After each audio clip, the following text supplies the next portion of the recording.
O programa a seguir tem classificação indicativa livre.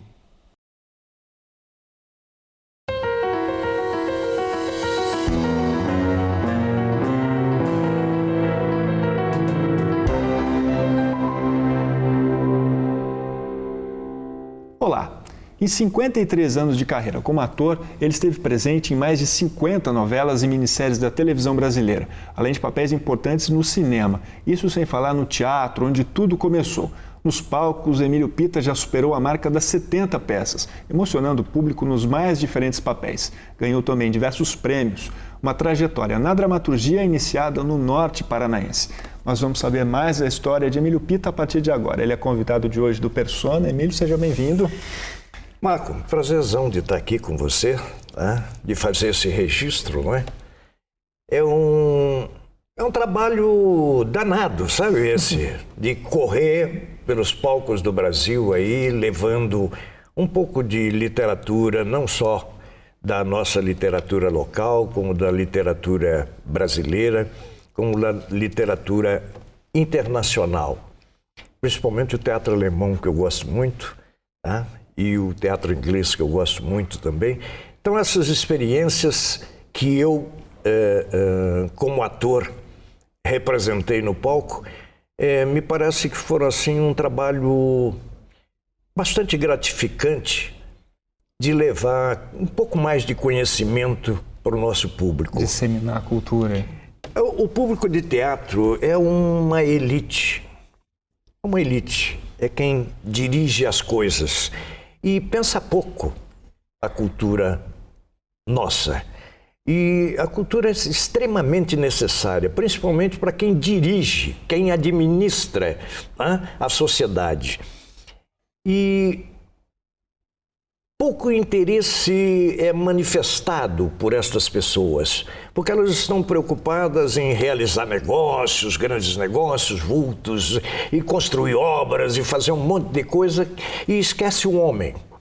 A cultura é o conhecimento para a evolução do homem, para que ele trate o seu igual igualmente, para que ele trate de uma forma mais humana, mais amiga, mais amorosa, entende? Com menos disputa. A cultura, ela traz esse conhecimento, ela afirma para a pessoa valores mais produtivos. Porque eu ter você como companheiro, olha, você me convida para vir aqui fazer um depoimento. Isto é maravilhoso. Isto acrescenta para mim, para você e para quem estiver assistindo, espero. Você nasceu onde, Emílio? Eu sou londrinense, sou pé vermelho. Somos conterrâneos, então. Como você. Papai foi para lá logo no início de Londrina, em 34. Foi pioneiro. Papai vem do interior paulista, né? Irapuã, Novo Horizonte, aquela região ali. E madeireiro, né? E também cerealista. Montou, com o irmão Alcindo, montou uma serraria em Londrina e desenvolveu um trabalho bastante interessante até os 80 anos que ele viveu. Ele ficou lá, ele não chegou a sair de lá. Papai não saiu da região. Uma vez ele adquiriu uma fábrica de fogões elétricos no Ipiranga, em São Paulo, e daí foi para lá e ficou durante 3 anos aproximadamente, tá?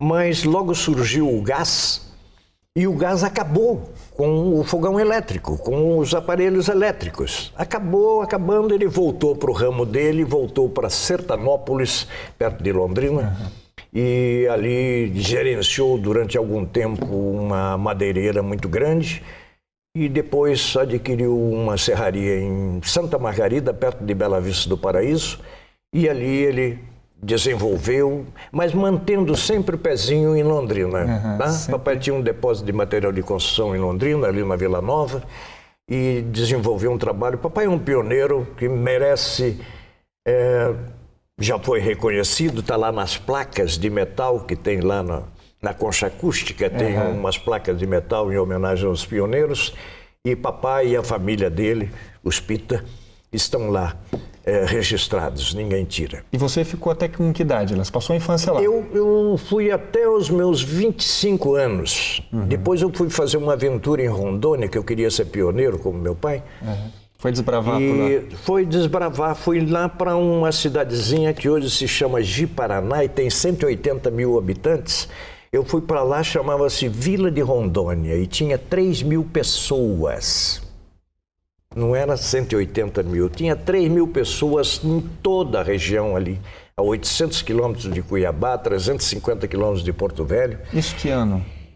1964, ano da Revolução Redentora do Brasil. Mas eu contraí uma malária macrocítica, violentíssima. E vim num caminhão trombado em cima de outro caminhão durante 8 dias para chegar em Cuiabá, porque chove lá. Principalmente nessa época que vai de outubro até fevereiro. Bastante chuva. Chuva, e estavam construindo a BR. Então aquilo caía. Nós levamos 8 dias para fazer 800 quilômetros. E eu aplicando Paludan. O que é isso? Paludan é um remédio à base de quinino para combater a febre alta da malária. E a malária simplesmente me deixou verde. Eu sou palmeirense, não é à toa, não. Me deixou verdinho. Eu passava assim, depois de 6 meses de recuperação, transfusões de sangue e tal. O Vila Nova, lá em Rolândia, tinha um hospital especializado em doenças tropicais. E ele que me curou. Ele que me botou transfusões e fez tal, e conseguiu tirar o plasmode falciparum do meu corpo. Porque me deixou com 42 quilos. Eu tenho quase 70.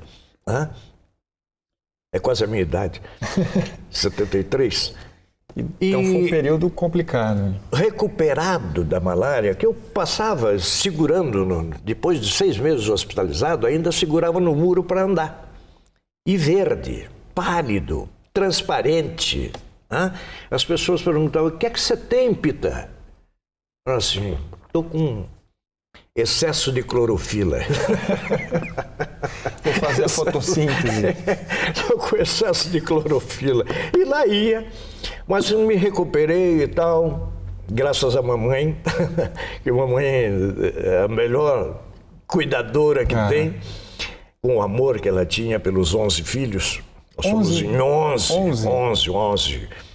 8 homens, 2 mulheres e um que morreu assim que nasceu. Veio só para dizer oi e foi embora. É o Olivinho. 11 filhos tive papai, com mamãe, e todos, felizmente, são muito vivos. Só eu que sou bobão. Só eu que fui para o teatro, fui para a arte, graças a Deus eu me casei com Maria Helena, que gosta também muito de arte, apesar de ser uma excelente advogada, que está em Brasília. É advogada da Confederação Nacional dos Hospitais, que me deu uma filha maravilhosa chamada Fernanda, que é curadora da Pinacoteca de São Paulo, fala diversas línguas. Procurou, ela é historiadora, fez História da Arte na Unicamp, é professora de História da Arte. E Fernanda puxou a mãe, ainda bem, né? Ainda bem que ficou inteligente. E tem outras aventuras por aí, mas essas eu não conto. Mas vamos lá. E o teatro? Como é que ele entrou na tua vida? O teatro entrou na minha vida. Eu estava assistindo Artimanhas de Scapino com o TCP, Teatro de Comédia do Paraná. Nós tínhamos... Lá em Londrina? Não, em Bela Vista do Paraíso. Em Bela Vista. Já em Sertanópolis, eu adorei uma formatura das minhas irmãs Esther e Ruth, e elas fizeram um espetáculo da formatura, elas fizeram um espetáculo com pequenos textos e tal, e eu me apaixonei por isto, por ver as pessoas voando no palco, entende? Fazendo as coisas bonitas. Eu tinha o quê? 7 para 8 anos, estava fazendo primário. Me apaixonei por isso e isso ficou encalacrado dentro de mim. Quando eu tinha os meus 17 para 18 anos de idade, o Teatro de Comédia do Paraná foi fazer o Artimanhas de Escapino em Bela Vista do Paraíso, onde papai tinha uma serraria, depósito de material de construção, etc. Vivia lá com seus filhos. Eu fui assistir Artimanhas de Escapino, eu fiz amizade com Paulo Sá, com Idelson Santos, com o Lúcio Weber, o Gabiroba, com Alceu Estange Monteiro, que era diretor do Teatro de Comédia do Paraná. E assistindo aquele espetáculo, eu apaixonado. Aí um professor de inglês do ginásio onde eu estudava falou: Peter, eu trabalhava numa loja de calçados. Eu nunca quis trabalhar com papai. Eu nunca quis ser madeireiro. Não era a minha vocação. Eu acho que é isso. Não era a minha vocação. Não tinha apetite por madeira. Eu gostava de tratar público. Acho que é isso. Interagir. De conversar, entende? Tal. Não de vender, mas de conversar. E a loja de calçados, Nelson Serafim, pertencia ao grupo permanente de teatro, que era o TBVC, dirigido pelo chefe dos Correios e Telégrafos de Bela Vista do Paraíso. E ali o Nelson falou assim: ô Geraldo, por que você não convida o Pita para fazer? Nós íamos inaugurar o Teatro Bela Vista do Paraíso, Teatro Municipal de Bela Vista do Paraíso. Um salão grande como esse daqui, com palco, com todos os apetrechos e tal, está hoje até lá, aliás, precisando de uma reforma que o João Luiz Vianney, secretário de Cultura, devia dar uma mãozinha para reformar aquilo ali, porque é um espaço muito interessante, que tem biblioteca, tem os bailes da cidade que acontecem ali e principalmente os espetáculos de teatro que são produzidos pelos estudantes de lá, pelo grupo amador que tem lá. O Nelson Serafim continua morando lá. E o Nelson falou para o Geraldo: por que você não convida? Nós vamos inaugurar o Teatro Municipal. Ele convida o Pita para fazer, porque o Pita é bom e tal.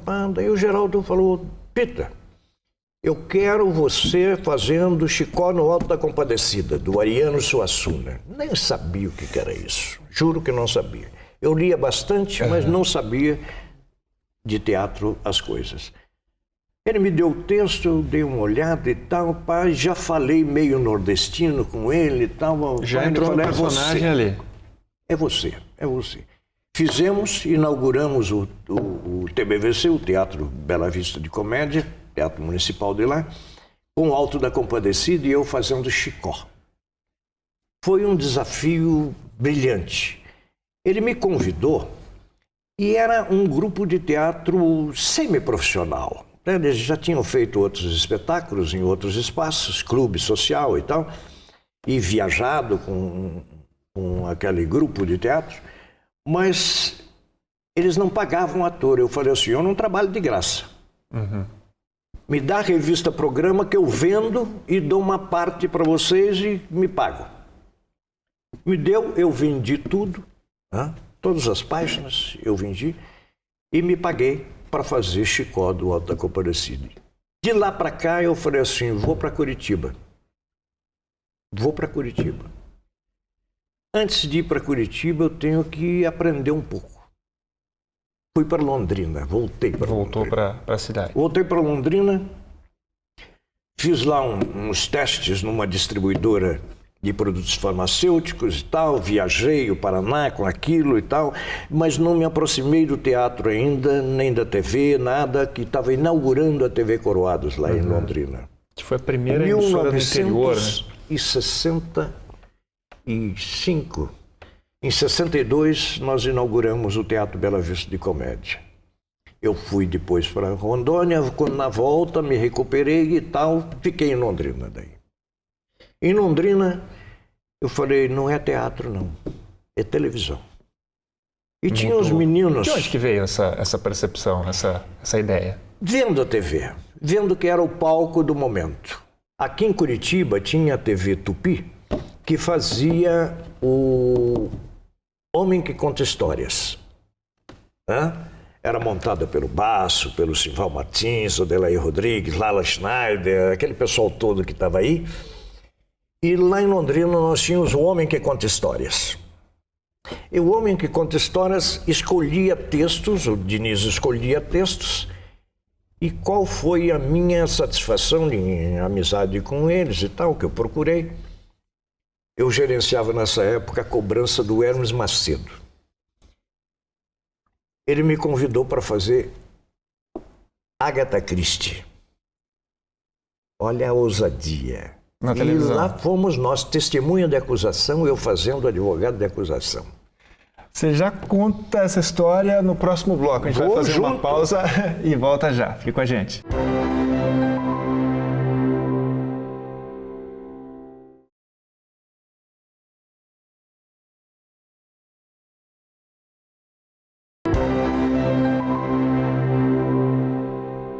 A Persona está de volta, hoje recebendo o ator Emílio Pita. Emílio, então em Londrina você achou que o caminho era a televisão? Londrina, uma cidade muito pujante, com a questão do café, entende? O café era uma grande produção nacional, e Londrina era a capital mundial do café. E tinha uma TV Coroados, né, do Assis Chateaubriand, da Tupi, filiada da Tupi. Mas a produção era local, não existia rede de televisão, era local a produção. E com isso, então, o Diniz tinha essa parte de teatro, né? E de teleteatro, e nós fomos, então, convidados para fazer Agatha Christie, testemunha de acusação, eu fazendo advogado. Aliás, tem uma passagem muito interessante que estava contracenando com um amigo, né? E ele tinha que fazer uma acusação, tinha que fazer uma defesa, então, e esqueceu o texto completamente, mas deu um branco total. Eram gravados ou eram ao vivo? Nada, ao vivo. Tudo ao vivo? Diretão, ao vivo. Tinha que dizer o texto e ele parou. Eu olhei e falei, meritíssimo, por que o caro colega não vai aos autos? Aí ele foi lá, pegou o texto, veio e pá, continuou e tal, e nós continuamos a fazer. Então a TV tinha essa necessidade de ter habilidade, sei lá, ter destreza, de cara de pau, para poder livrar e continuar a coisa. É uma construção coletiva ali, né? Se não houvesse isso, não saía nada. E daí você ficou até... Isso foi até quando? Nós fizemos pouquíssimos trabalhos. Nós fizemos 4 trabalhos juntos com o Diniz, mas daí surgiu o Bicho Carpinteiro. E o Bicho Carpinteiro falou, Pita, tem que ir para Curitiba. Tem que rodar. É Curitiba que produz, entende? Lá tem a TV Tupi que produz e tal, entende? Tem teatro de comédia do Paraná, você tem amizade com o pessoal e tal, vai para lá. E eu botei meu cunhado no meu lugar lá no Hermes Macedo, no chefia da cobrança, e Curitiba. Pensei melhor no meio do caminho e falei, Curitiba não, São Paulo. Preciso ir para São Paulo. Teatro Oficina. Teatro Oficina, tenho que ir para lá. E fui. Ao invés de ir para Curitiba, fui para São Paulo. Fiz um curso com o Eugênio Cusi no Teatro Oficina. Conheci Guarnieri, Zé Renato, aquele pessoal todo que tinha lá, que estava fazendo teatro, bombando, um teatro maravilhoso que faziam. Pensei que estivesse preparado e falei, agora eu vou para Curitiba. Voltei para Londrina, conversei com o papai, mamãe e tal. Bom, e vim daí. Em 1967 estava em Curitiba. E, para minha sorte, já com uma amizade com o pessoal e tal, eu já comecei fazendo um trabalho junto com a Scala Laboratório de Cultura, que era do Horácio Gemba, com uma porção de amigos e tal, Danilo Dávila, Marta Moraes, uma porção de amigos maravilhosos que gostavam muito de literatura, de teatro, e nós desenvolvemos ali. Eu fui o homem das promoções do Scala Laboratório de Cultura durante algum tempo. E tive a sorte também de ser convidado para ser dirigido pelo Ivan de Albuquerque, com o livro de Cristóvão Colombo, interpretado maravilhosamente pelo Maurício Távora, para o Teatro de Comédia do Paraná. Dali para frente, eu participei de 15 das grandes montagens do Teatro de Comédia do Paraná. Qual que foi mais especial para você? A próxima vai ser a melhor, eu tenho certeza. Mas dessas aí, se você Não tivesse tenha que escolher dúvida. uma. Sempre que me perguntam qual o seu melhor trabalho, é o próximo. É o próximo. Mas desses sempre. 15 aí? Desses trabalhos, eu não posso abrir mão do Carrasco do Sol, do Peter Schaff. Porque, além de ser um texto maravilhoso, redondinho em termos de teatrologia, em termos de arte dramática, ele conta a queda do Império Inca. E eu fiz Francisco Pizarro, protagonista, e participava de toda a caminhada dos espanhóis que arrebentaram com o avançado Império Inca, que tinha inclusive observação astronômica em Machu Picchu.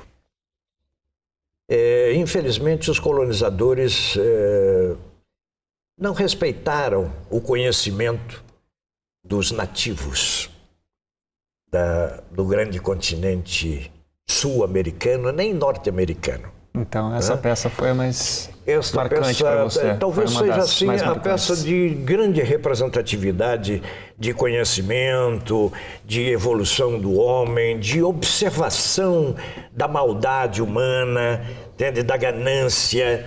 Enfim, ela trata de grandes valores, né? E Peter Schaff é um baita de um autor inglês maravilhoso que fez grandes trabalhos, Mahabharata, entende? Analisando os hindus, analisando esse problema daqui dos conquistadores. Eu acho que foi o melhor texto, foi Carrasco do Sol. Quem são outros? Mas eu não deixei de fazer outros trabalhos interessantes. Por exemplo? Chapéu de Sebo, do Francisco Pereira da Cunha, que era...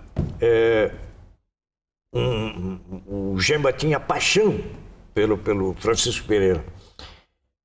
Chapéu de Sebo conta a história de um nordestino, todos nós vestidos de roupas típicas de couro e tal, então, e conta a história do ciúme do nordestino, né?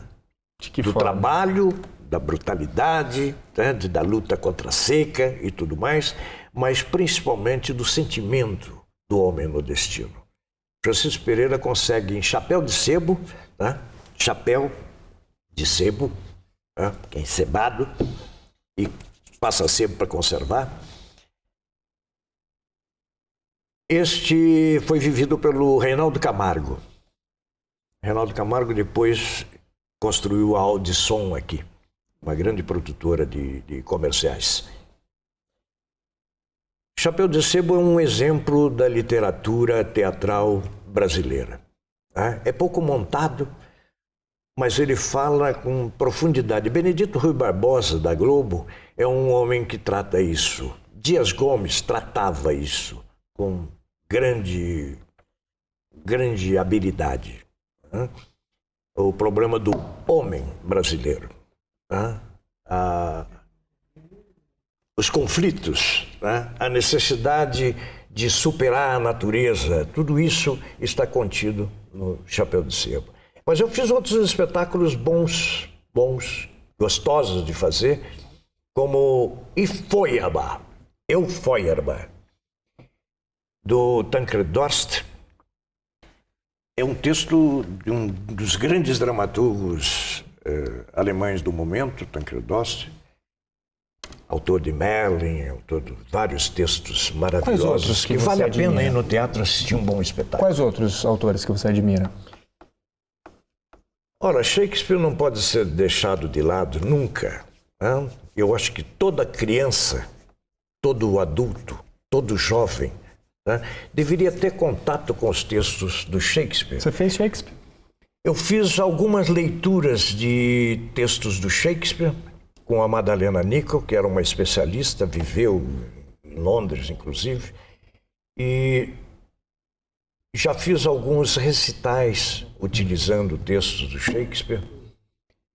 E eu quero crer que, para você contar a história do teu povo, você tem que ler Shakespeare, você tem que conhecer Shakespeare. Porque ele contou uma história do reino da Inglaterra de uma forma humana, tá? Mostrando todos os delírios, todas as perfeições, todos os defeitos, tá? E todas as glórias de um povo que pensa e faz unido. Soube chegar ao ponto ali. É um povo que supera obstáculos. E um povo, para superar obstáculos, ele tem que se unir. Unir sabedoria, entende? Errar e corrigir. Não? Se não fizer isso, ele não é povo. A história vai dizer se nós estamos fazendo o que devemos ou estamos devendo o que fazer. Talvez a gente erre mais do que acerte, mas estamos tentando acertar. Tem que tentar, né? Mas... Tá certo. Vamos fazer mais uma pausa? Eu gosto de filosofar. Vamos fazer mais uma pausa e o Persona volta já. Fique com a gente.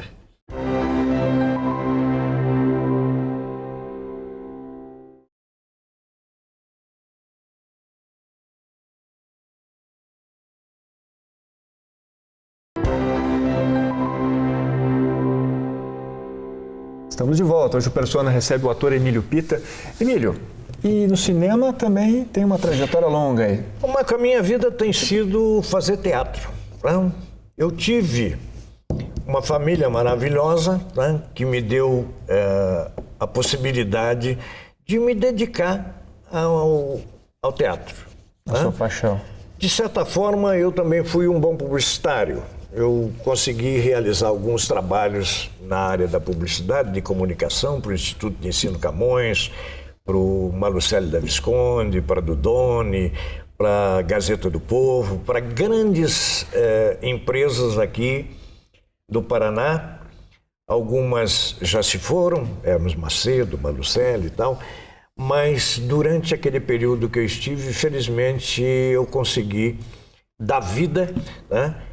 E ser reconhecido pelos empresários, donos daqueles estabelecimentos, como um bom publicitário. Eu nunca fui assim de classe, né? Mesmo a classe teatral me tem assim, de certa forma, meio distante, porque eu sou um artista meio individualista. Eu acho que o artista tem que ser individualista. Por quê? Porque senão ele não evolui. Senão ele não cresce, senão ele não amadurece, senão ele não vivencia os seus papéis com intensidade. É lógico que o trabalho tem que ser coletivo, senão não resulta em nada, porque não adianta você estar brilhante fazendo Galileu Galilei, tá? Como Paulo Atran fazia, e ter um mestre de cerimônia que é uma porcaria, sabe? O espetáculo vai ficar ruim. Então, todos os trabalhos, não existe, né? Esse negócio de protagonista, de isso, de aquilo, não existe sem o criado, né? Sem o figurante. Né? É o camarada que passa lá no fundo dançando e tal, que vai mostrar que tinha carnaval. Entende? E o protagonista não gosta de carnaval. Entende? Mas o carnaval faz parte da história. Né? Então, o figurante é tão importante quanto o protagonista. Em qualquer trabalho. Né?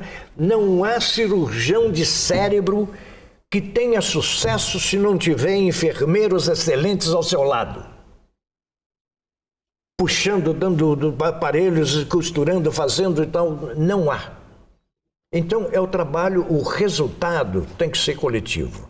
Mas o trabalho de construção é pessoal.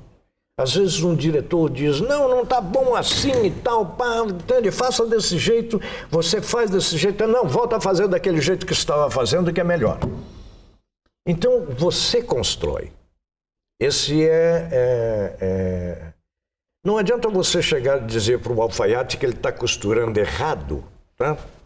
A ombreira do seu paletó, que faz aquilo, ele faz com perfeição e vai ficar perfeito.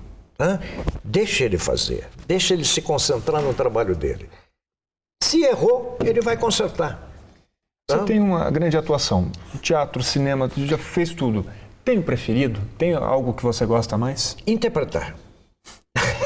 Mas em qualquer um dos trabalhos, em qualquer veículo, porque o veículo, o palco, a câmera, a fotografia, o painel, o outdoor, ele precisa de uma coisa, ele precisa da verdade. Se você tiver a verdade, interpretando com verdade, dizendo para! Com convicção, tá? O público vai receber a tua mensagem, vai estar impregnado daquilo que você quis comunicar. Se você não faz isso, com verdade, é uma mentira, é uma ficção mal feita. É uma construção que não para em pé. Isso. Todo e qualquer trabalho, eu não distingo, eu não valorizo, entende? Não supervalorizo determinadas funções no teatro. Eu acho que o figurinista é tão importante quanto o diretor, porque uma gravata errada tira o indivíduo da época que ele está fazendo. Tudo. Entende? A gravata borboleta quando não tinha, gravata clássica quando era laço. Entende? Se o figurinista errar, errou a época, errou a história. Você errou como a verdade. Espectador, você repara nesse tipo de coisa? Eu sou detalhista. Eu sou detalhista. Eu vejo se o Inca está de chinelo e meia, havaiana e meia. Eu vejo. Se ele tiver de havaiana e meia, eu vou chegar para ele e vou dizer assim, onde é que esse Inca comprou havaiana e meia para você entrar em cena fazendo um espetáculo de havaiana e meia? E acontece muito? Não. Felizmente não. Mas acontece. Qual que foi o seu último trabalho? Eu fiz agora, recentemente, eu fiz alguns trabalhos, Marcos, na minha carreira, nesses 53 anos de teatro, cinema, televisão. Eu fiz alguns trabalhos importantes em termos de história, de recuperar a história. Eu fiz General Ernesto Gomes Carneiro no Cerco da Lapa, eu fiz Rossi na Colônia Sicília, falando sobre os anarquistas de Palmeira. Eu tenho 5 Gralha Azul. 4 me foram entregues, uma está na Secretaria de Cultura, acho que até hoje. Não foi entregue para ninguém. Mas está lá. Está lá. Eu sou comendador cultural, a Ordem do Mérito Cultural do Estado do Paraná. Eu tenho alguns reconhecimentos, um Festival de Teatro do Rio Grande do Norte, com Estrela do Mar, do Câmara Cascudo. Tenho de Santa Maria, no Rio Grande do Sul, um Vento Sul, Troféu Vento Sul. Lá em cima, nós ganhamos com a poltrona de um português que é da UPETIC, o Antônio. E no Rio Grande do Sul, nós ganhamos com R$1, do Ricardo Machado, que é um texto lindíssimo de um operário de uma fábrica de papel que fica devendo R$1 para um taxista e procura a pé durante vários meses, a pessoa para pagar R$1 que ele deve. E o dia que ele consegue encontrar um taxista, vai pagar, passa o menino, pega da mão dele, sai correndo e compra droga. Alguns fazem bom uso de R$1, outros não. Outros não. Esses textos deram prêmios de festival de cinema. Eu fiz O Preço da Paz, do Maurício Appel, que eu fiz o Vicente Machado. Fiz alguns trabalhos aí com Eloyzinho, agora recentemente em Curitiba, Zero Grau. Fiz alguns trabalhos com os irmãos Willy Werner Schumann, com o Nivaldo Lopes. Eu tenho 54 filmes, entre curtas, médias e longas. Eu cheguei a fazer, inclusive, filmes de 1 minuto, com uma história completa, contada em 1 minuto. Um indivíduo que morre, engasgado com uma pílula. Como que você se sente hoje, com 53 anos de carreira? Pronto, realizado, querendo mais? Não. A realização completa é você fazer por inteiro aquilo. né? E eu não fiz por inteiro nada até agora. Não fiz nada por inteiro. Eu acho que o grande trabalho ainda está para ser feito. O grande trabalho é saber que o público vai a teatro não para desfilar o seu terno novo, nem a sua gravata nova, nem o seu vestido novo, nem o seu penteado novo, nem a sua joia nova, né? Mas vai adquirir conhecimento. Se ele for ao teatro com esta intenção, ele estará colaborando com o ator, com o artista, para que o artista atinja a meta dele. Enquanto isso não existir, não há perfeição. O indivíduo sair de casa porque está de saco cheio e ir ao cinema, tá, para passar tempo. Pega um livro, conversa com uma criança, vai brincar com a bola, com a peteca, vai fazer outra coisa útil para o seu organismo, para a sua mente, né? Ou então vai lá se distrair com o filme, né? Com Espartacus, com os 10 Mandamentos, com a regra do jogo, com o que for, né? Como assistente de uma partida de futebol que não interessa qual é o resultado, quem é que vai ganhar, quem vai perder, entende? Não se perde nada com aquilo, é entretenimento. Entretenimento não pretende construir nada a não ser paz para o indivíduo. Eu adoro comédia, eu faço comédia, eu gosto de contar piada e tudo mais e tal, porque é encher balão de festa de aniversário, entende? Para enfeitar a coisa. Mas a vida precisa de uma coisa mais palpável, mais sólida. É isso que você continua buscando. É isso que eu quero. Entende? Não é encontrar pedra filosofal e fazer as coisas acontecerem por mágica. Não. É fazer as coisas acontecerem com trabalho, com dedicação,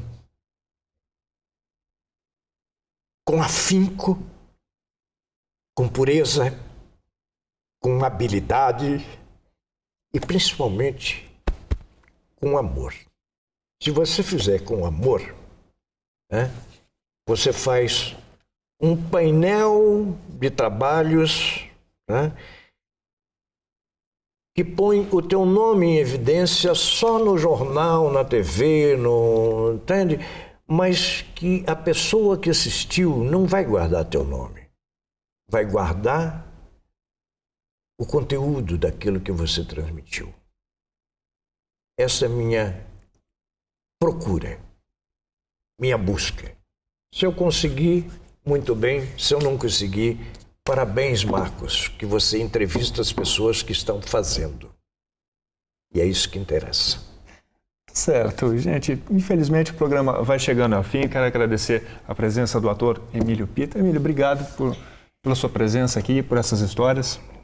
Obrigado a você, Marcos. Nós temos aí um trabalho realizado de grandes produções de teatro, grandes filmes para serem vistos. Agora mesmo a saga, 16 capítulos que está indo pela TV Brasil. E eu espero que todos que assistam aos nossos trabalhos saiam gratificados por terem ido assistir e com conteúdo para continuarem a viver bem. Isso aí. Com o seu próximo. Muito obrigado. Obrigado também a você pela companhia. Se quiser entrar em contato com a gente, e-mail e Facebook estão aí na tela. Persona volta na próxima semana. Até lá.